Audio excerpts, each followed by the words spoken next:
Life is unfolding without trying to impress anybody. Somewhere in between the silence and the stillness, something shifted within me.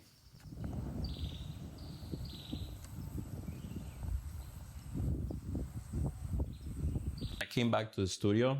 I didn't try to recreate exactly what I saw. I tried to recreate the experience of when I was there. And slowly this piece began to reveal itself. What emerged wasn't planned. It was a conversation in between intuition, nature, and myself. A reminder that creativity doesn't come from forcing ideas, it comes from creating space.